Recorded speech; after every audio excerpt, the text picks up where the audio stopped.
everybody, and welcome to Learning from Smart People. I am your host, Rob Oliver, and today we're going to do something a little bit different. I have been thinking a lot about this, and listen, we are going through a very difficult time, and I wanted to just share my thoughts with you. Usually this is a interview style, but today's going to be a monologue. It's going to be I hope not a diatribe necessarily. It's not going to be something where I am going to just beat your ear. I hope that what I've got to share with you is something that is beneficial for you, and it's going to be something that is a learning opportunity for all of us. Let me give you just a little bit of background on who I am and kind of where I'm coming from. I think that many of you may know me outside of just my podcasting experience. I am an author. I am a motivational speaker. And it's so funny when I say that I'm a motivational speaker, I have to immediately defend myself and say, no, I do not live in a van down by the river. And I do not tell my audiences that if they don't change their lives, they are going to end up living in a van down by the river. So anybody who doesn't get that joke, I apologize, but it is one of the more classic understandings of what a motivational speaker is. As a speaker, I talk to a number of different audiences. I have written a children's anti-bullying book called Who Me, Yeah You. And with that, I go and I do some anti-bullying presentations geared especially for elementary school students, but I'm also doing those for middle school and high school students as well, to talk about not just what happens with bullying, not just the kind of logistical parts of it, but really what I want to talk to is the bystanders, to give them an understanding of the important role that they play when they don't speak up, when they don't say anything. The message that they communicate to the bully is, it's okay what you're doing. And that's just not acceptable. On top of that, statistics will show you that somewhere around 78% of the time, if someone speaks up to the bully and says this is not acceptable, that the bullying stops within about 30 seconds. So that's why it's so important to get that message out to kids. I also speak to medical professionals about quality healthcare from a patient's perspective. That's really something I'm passionate about. I just had the opportunity to do a presentation on Thursday about this very topic, and it's just fantastic. I do some presentations for human resource professionals to be able to talk to them about disability and employment. It's a huge issue. And let me just give you some statistics on this. The employment rate of people with disabilities between the ages of 16 and 64 is 19.3%. The employment percentage of people without disabilities between 16 and 64 is 66.2%. So what you're looking at there is a huge number of people with disabilities who are not employed. And so I just want to take the opportunity to talk to human resource professionals and explain to them some of the myths, bust some of those myths, and really just talk about the logistics. And hopefully what I'd like to do is break down some of the fear that comes from the unknown and break down some of those barriers that are there and really open up some opportunities. Because as you can imagine, when you're looking at that large of a population, because the population of people with disabilities in the United States, 61 million people. And of that, less than 20% are working. So it's a large untapped resource. And if we can get that group of people involved in the employment world, it's really opening up a whole realm, both for people with disabilities and for employers. On top of that, I do some customized messages that I'm talking to a variety of groups. I've talked to housing groups, I've talked to real estate groups, I've talked to nonprofits, and really adapting a message that fits for them. But one of the other areas that I'm really kind of passionate about, an area that's kind of in my wheelhouse, is talking about inspiration, talking about the fact that everybody goes through difficult times, everybody has rough experiences, And so really, I have developed a new presentation that is kind of my parallel between my own journey of recovery and the experience of COVID-19. And really, I would love to share that with you today. My title for this particular message is More Than Mere Survival. And I'm gonna tell you the story about how I went through a difficult time, what I learned out of that, what my experience was out of that. And then hopefully I'd like to draw some parallels about what's going on with this whole pandemic and how it's a very similar situation. And then I want to also share with you some of the very important lessons that I've learned as I have gone through that experience, and hopefully how they are going to apply not just to me, not just to my rehab, but also are going to apply to the way that we as a nation and we as a world are going to be able to recover from this pandemic, and what's the future going to be like. Because I don't want us just to survive. What I'm looking for is thriving. I'm looking for success. I'm looking for us, as one of my previous guests, MJ Calloway, said, she doesn't want us to bounce back. She wants us to bounce up. It's a concept I love, and it's something that I'm hoping that we can learn from this. So my story is this. When I was 21 years old, I was involved in a body surfing injury. And I was on the Outer Banks of North Carolina. I was riding a wave in towards the shore. And as I rode it towards the shore, instead of the wave carrying me forward, it pushed me down. I hit my head on the bottom. I felt a crunch. I heard a pop, and then everything went cold. A friend of mine pulled me out of the water, saved my life. From there, I was sent up to Norfolk General Hospital. I was on a ventilator for a couple days. It was touch and go as to whether or not I was going to survive. Once they finally got me stabilized, they put this, I would call it an instrument of medieval torture on me. It was a halo.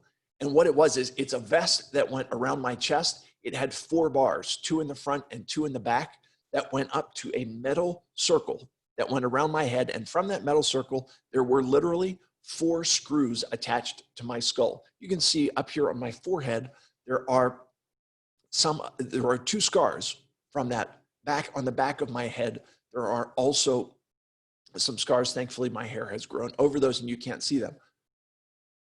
But here's what happened. That particular device held my head stable while I was healing, so that they went in, they did some surgery. They put, I think, 11 or 13 screws in my neck. There's some titanium plates in there. They've wrapped it with chicken wire, all of this stuff to stabilize my neck so that the healing could take place. From Norfolk General, I was then airlifted up to the Philadelphia area, which is where my parents are from, which is where I grew up. And I was in rehab for the next 6 months. Interestingly enough, my rehab was in 2 sections. The original part of my rehab was done at Thomas Jefferson University Hospital. And while I was there, it was really acute care. It was touch and go as to whether or not I was going to survive. I was dealing with pneumonia, pancreatitis, all kinds of different issues that were going on there. Once I was stable enough, I was doing some rehab there, but it wasn't as intense. Once I'm stable enough that they weren't worried about my survival rate, I was transferred over to a rehab called McGee Rehabilitation Hospital in Philadelphia. I spent 4 months there. So 2 months at Thomas Jefferson, 4 months at McGee. And during that whole experience, I am starting to regain strength. I'm having to learn how to do things differently because, as you can imagine, when I broke my neck, I've got some major limitations. What it means for me is I'm basically paralyzed from the chest down with limited use of my arms and hands. So I've got biceps, but not triceps. I don't really have use of my hands from the, like using my fingers per se. All I have is what is called tenodesis. You can look it up. What it means is this: when I lift up my wrist, it draws my hand into a ball and I get a pinch between my thumb and my forefinger. That's what I have. I can use that to pick things up. I can use that to hold, whatever I need. I can hold a sandwich, hold potato chips, hold playing cards, whatever I'm doing at the time, I can make that work based just on having the ability to lift my wrist up. I don't have the ability to flex my wrist the other way. I can only go up, not down. So this is what I've got. And I'm learning how to use it. I'm learning how to get stronger. And finally, after 6 months, and it's literally 6 months to the day, my insurance company says, you know what? Your time is up. We are not going to pay for you to be in the hospital anymore. You have exhausted your 6 months worth of hospital stay. You're done. And so here I am. I'm discharged from the hospital. My parents' home is not accessible at this point. They are trying to make it so, and they're working on that. I have no place to go. Thankfully, my girlfriend's parents had made their house accessible, and I moved into their home. During the time that I lived there, I proposed to her. She went from being my girlfriend to being my fiance, which was fantastic. But here I am. I'm living at their house. It's not my home. It's their home. And I don't have my power wheelchair yet. What I have is a manual wheelchair. And the difficulty is my injury occurred on a slant. So my right side is stronger than my left side, which means when I try and push a manual wheelchair, because my right side is stronger, basically the chair goes in circles. So even though I'm making progress, I'm getting stronger. Now I can feed myself. I can do some elements of taking care of myself. You know what? It's not a lot, but I can do more than I could at the beginning.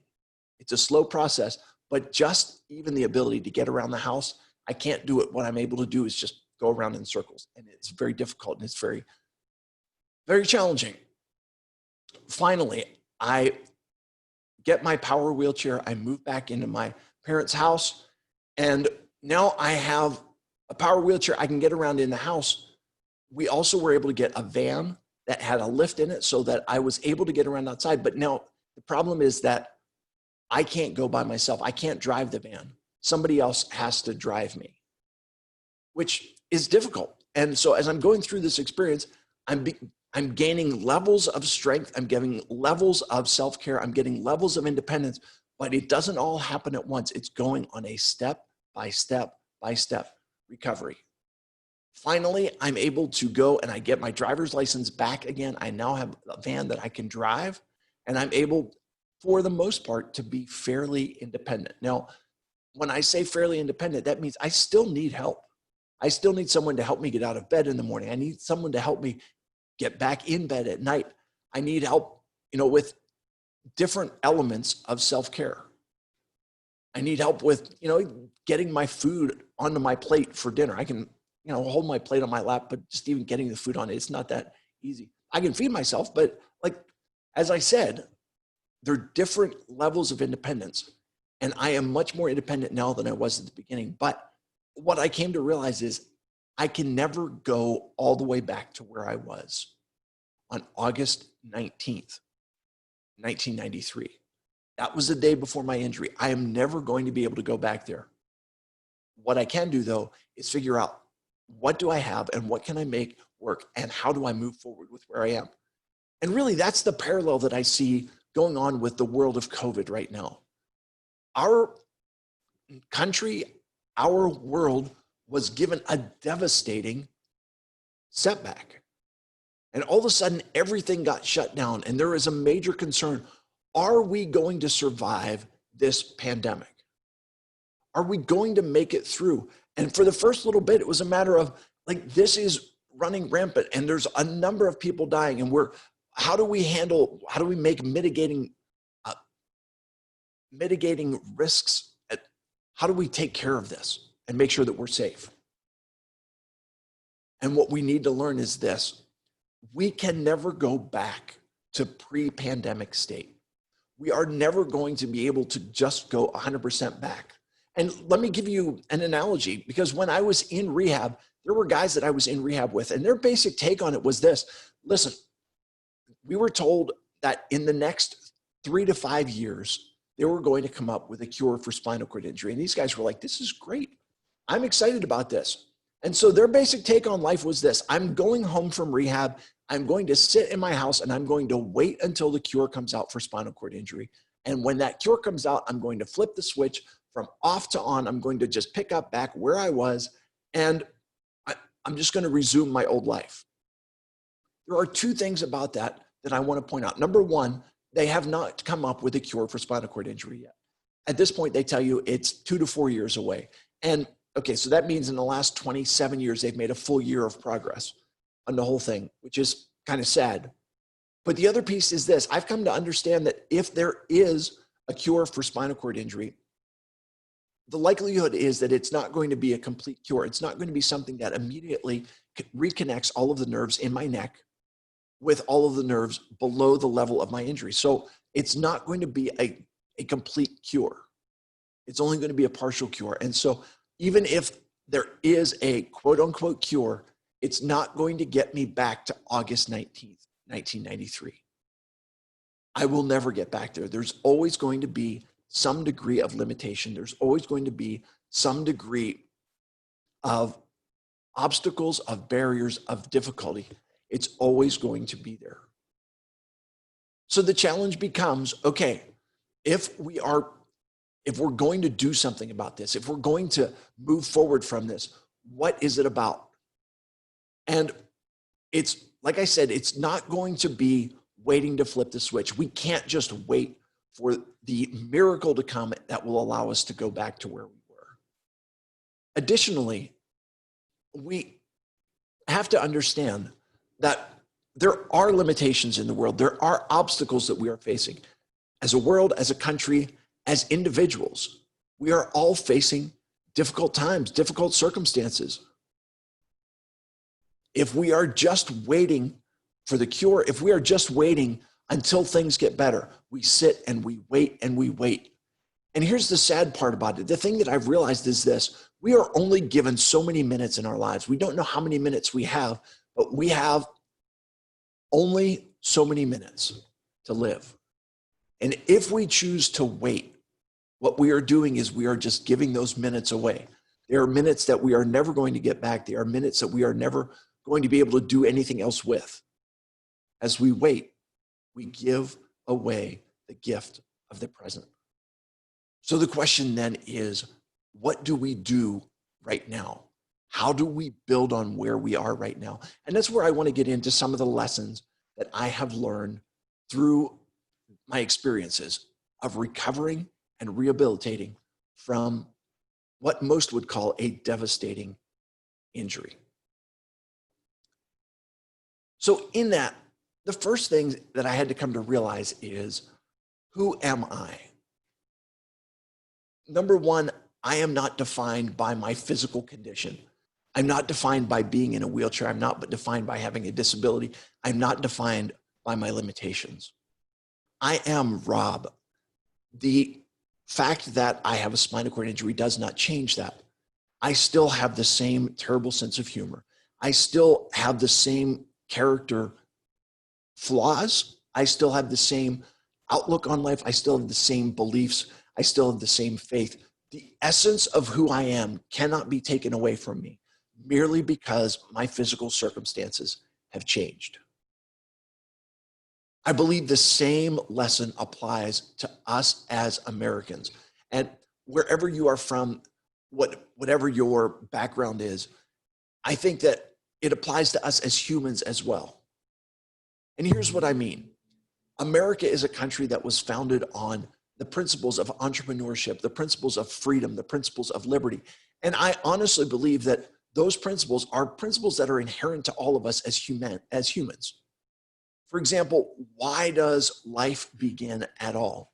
It begins because a baby has grown to fill the confines of its mother's womb, and it's looking for freedom. It's looking for independence. It's looking to be released from its place of confinement and come into a place where it is no longer having that confinement, where it can grow, where it can begin to learn and move and become independent. And honestly, what is a baby's journey? A baby's journey is one of gaining the tools to eventually become an independent, self-sustaining individual, right? That's what children do. They grow from being helpless and reliant on others. But then as they begin to grow. They are beginning to learn how to walk, beginning to learn how to communicate, beginning to learn how to feed themselves, to clothe themselves, to learn how to make a living for themselves. And eventually, whether that is graduation from high school, graduation from college, whatever it is, they are going to one day begin the disembarkation process where they're moving out of their parents' home and they're becoming independent and they're becoming their own person. That is what the human life is all about. And that's what I see happening in all of us. We are humans. We want to be independent. We want to be self-sustaining. We want to care for ourselves. We want to have our abilities utilized to benefit others, to create a life for ourselves. You can disagree with me if you want, but I'm telling you from my perspective, this is what humanity and life is all about. And in my particular circumstances, what I've had to learn is that my limitations don't define me. My appearance does not define me. And what other people think about me does not define me. What defines me is what I have inside. It's my personality. It's my character. It's my beliefs. It's my relationship. It's my ability that I bring into relationships, into work, into the world. Those are the things that define me. That is who I am. I am not defined by my limitations. I am defined by what I can do. And I think that's an important lesson for us to learn as we go through this whole COVID experience. We are surrounded by all of the things that we can't do. You can't congregate more than 25 people, at least not here in Pennsylvania.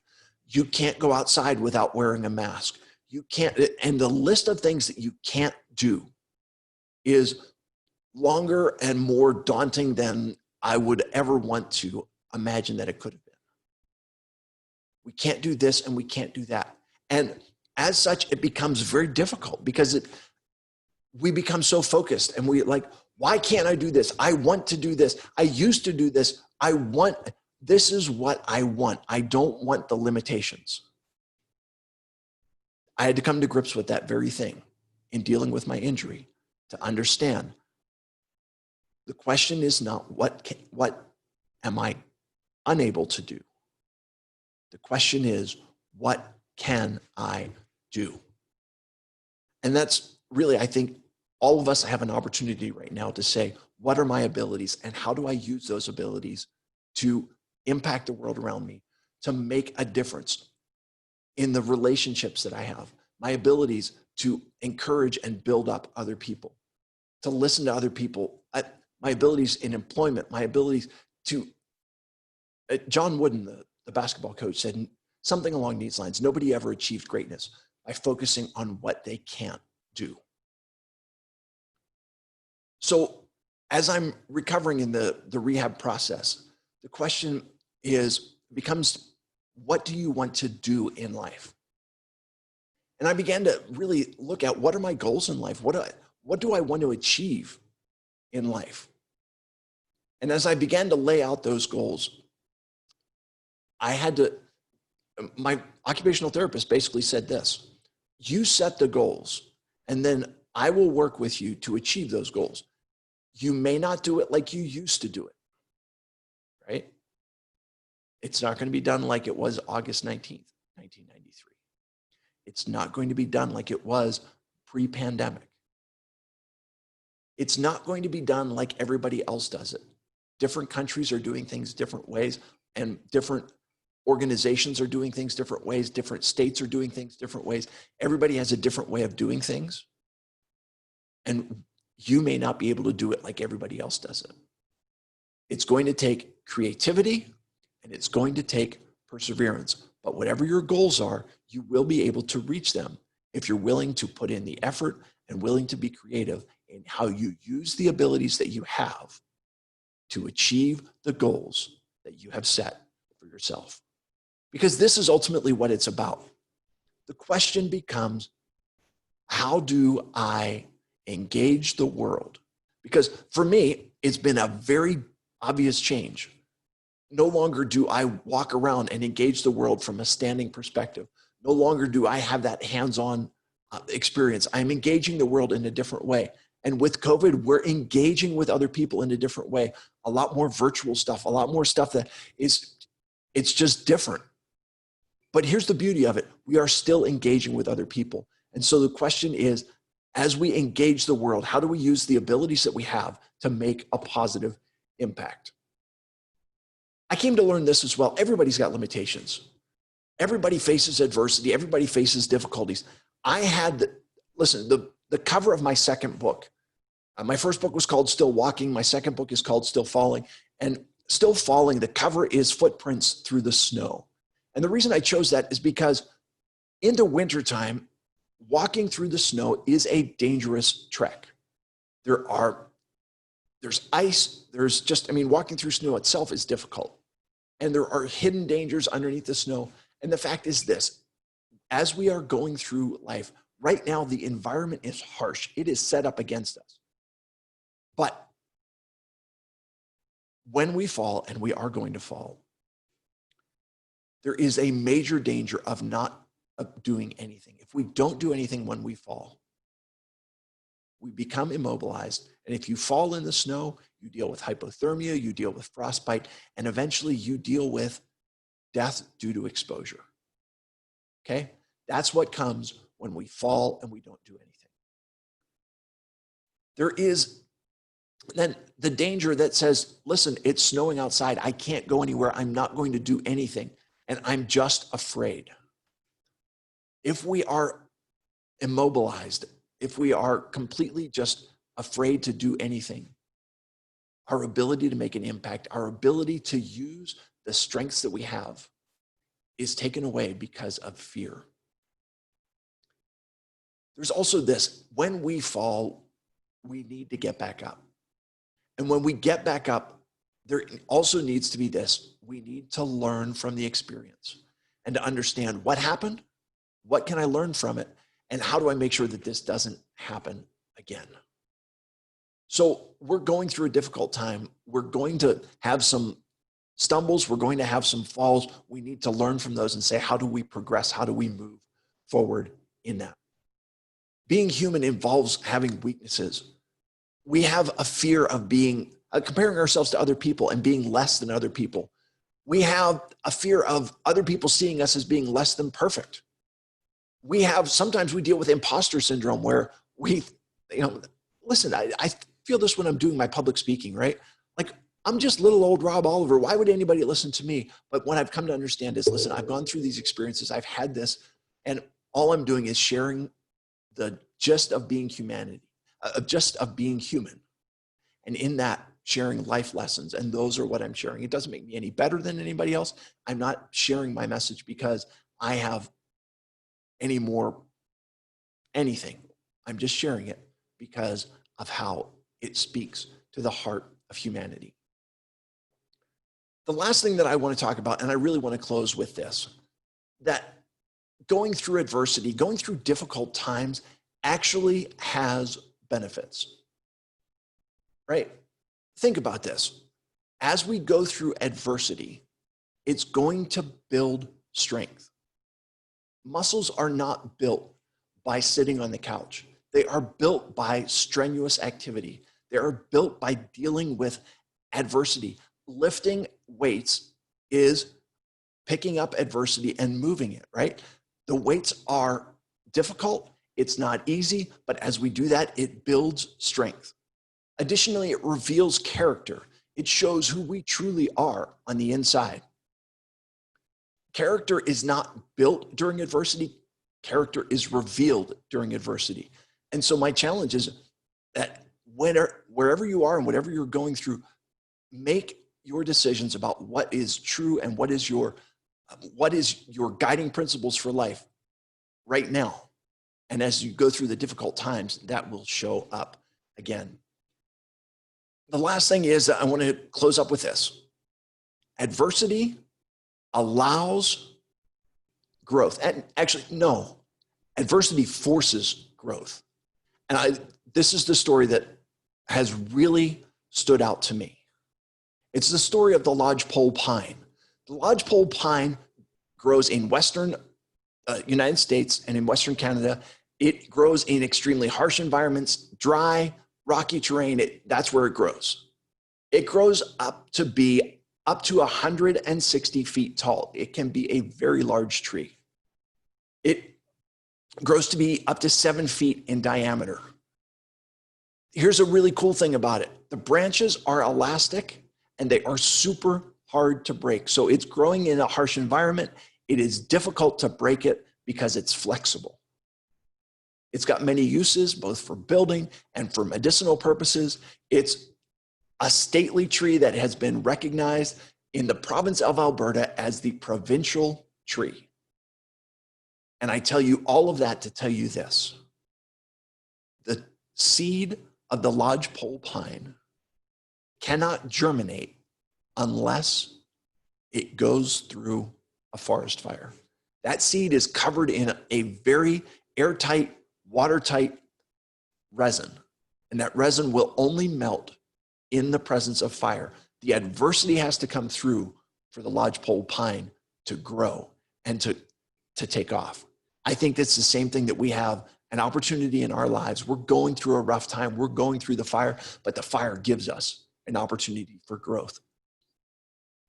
I don't want us to just survive this pandemic. I want us to come out the other side having learned valuable lessons. And we may not do everything like we used to do them. We may not do everything like everybody else does them. It may be a great opportunity for us to show what our creativity is, what our resolve is, and for us to be more successful after the pandemic than we were before. It's not just about surviving.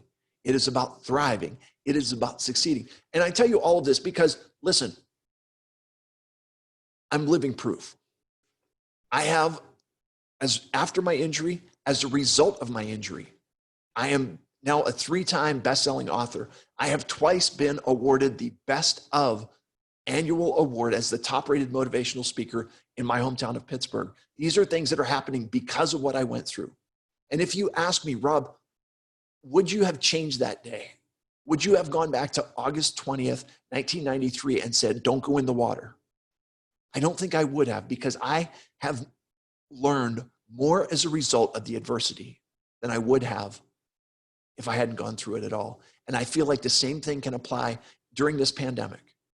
We can find out who we really are and what we're really capable of because we have been through the fire. Thanks for listening. I hope this has been something that you've enjoyed. If you want to check out my motivational speaking, it's yourmotivationalspeaker.com, because if you're looking for a motivational speaker and you found me, you have found your motivational speaker. Thanks again for listening. This has been Learning from Smart People. I will remind you, as always, when you stop learning, you stop living. Have a great day, everybody.